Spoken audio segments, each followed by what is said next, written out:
அருந்ததியருக்கான உள்ஒதுக்கீடு என்பது நீதியா அநீதியா என்ற தலைப்பில் நமது தமிழர் சொந்தங்கள் அனைவரையும் இங்கே ஐயா எரிமலை ராமச்சந்திரன் அவர்கள் போட்டியிடுகிறார்கள்.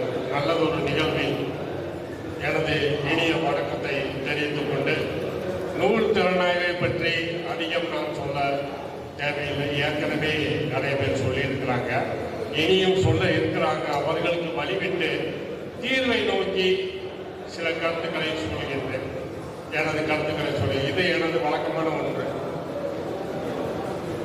இதுல நூலை பற்றி சொல்லணும்னா, இந்த வரலாற்று திருட்டுகளை மிக தெளிவாக எடுத்து சொல்லியிருக்கிறாங்க ஐயா.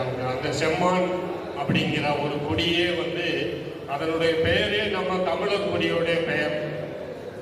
இதே போலதான் சிங்களத்திலையும் சிங்களமன் அப்படிங்கிறது தமிழ் சொல், சிங்கமவன். இதை சீதை மைந்தன் ஐயா அவர்கள் விளக்கி இருப்பாங்க. ஆக சீதை மைந்தன் அவர்கள் போன்ற வரலாற்று ஆசிரியர்கள் என்றைக்குமே நம்ம எருமலையானவர்களை போன்று மற்ற ஆய்வாளர்களை போன்று இருக்கிற வரை இந்த இனத்தை அழிக்க முடியாது. ஆனால் இந்த இனம் எழுந்து நிற்க வேண்டும், வெற்றி அடைய வேண்டும், நமது கோரிக்கைகள் நிறைவேற வேண்டும் என்றால் தீர்வை நோக்கி நகர வேண்டும்.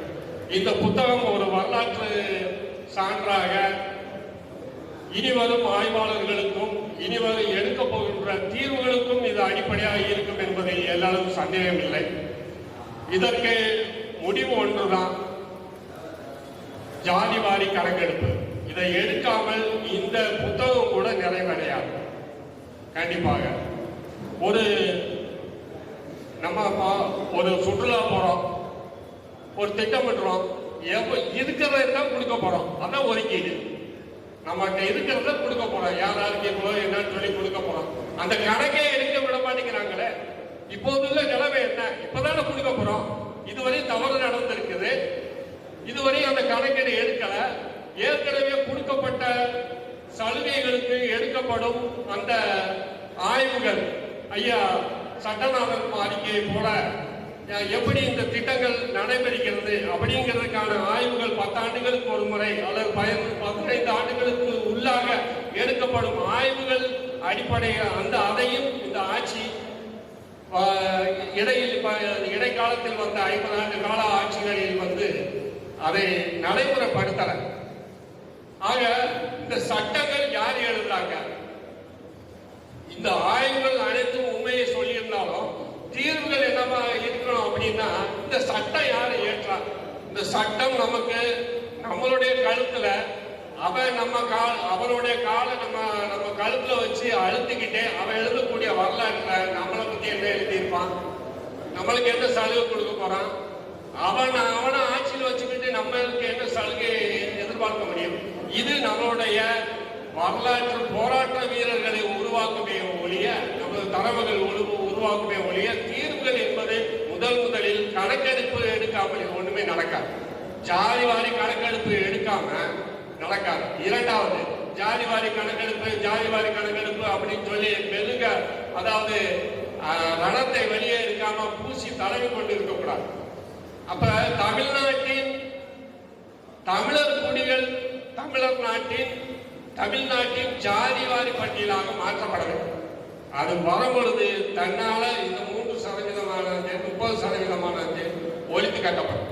அப்ப நமக்கான சட்டங்களை நாம உருவாக்கணும், நாம சட்டம் இயற்றணும். நாம சட்டத்துல கையெழுத்து போடுறல ஐயா உட்காரணும், இங்க இருக்கிற நம்ம வருங்காலத்தில் நம்ம தம்பி தங்க உட்காரணும். அப்பொழுதுதான் இது சட்டம் இது நிறைவேறும். அப்ப நம்ம பையில எவ்வளவு இருக்குன்னு தெரியாமையே நம்ம இன்னும் பேசிக்கிட்டே இருக்கிறோம். தீர்வை நோக்கி நாம செல்லணும் அப்படின்னா இந்த நூலின் அடிப்படையில் கொடுக்கப்பட்ட வரலாற்று தெளிவை உணர்ந்து கொண்டு ஜாதிவாரி கணக்கெடுப்புக்கு நாம் முழுவதுமாக போராடணும்.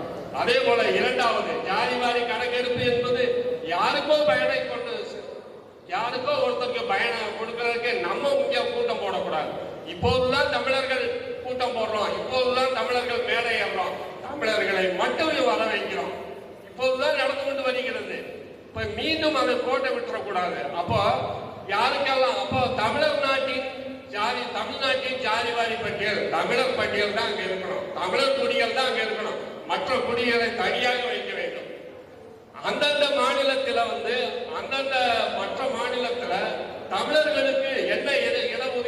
சொல்றாங்களோ அந்த இடஒதுக்கீடை நாம அவர்கள் கொடுத்து சட்டம் இயற்றியதற்கு அப்புறம் நாம் அதை பற்றி பரிசீலனை செய்தால் இந்த 3% ஒதுக்கீடு, இந்த 30% ஒதுக்கீடு இதெல்லாம் நமக்கு தேவையே இருக்காது. அனைவரும் சேர்ந்து இந்த ஜாதிவாரி கணக்கெடுப்பை நாம நடத்துவோம், நடத்த சொல்லுவோம். இந்த ஜாதிவாரிக்கு அந்த தமிழ்நாட்டின் ஜாதி பட்டியலில் தமிழர் குடிகளை தவிர மற்றவர்கள் யாரும் தமிழர் இல்லை அப்படிங்கிறத நாம் தெளிவாக உணர்த்தும்படியான அந்த பட்டியலை இனி வரும் அரசை அதை உருவாக்க வேண்டும் என்பதை நாம் வைத்துக் கொள்ள வேண்டும்.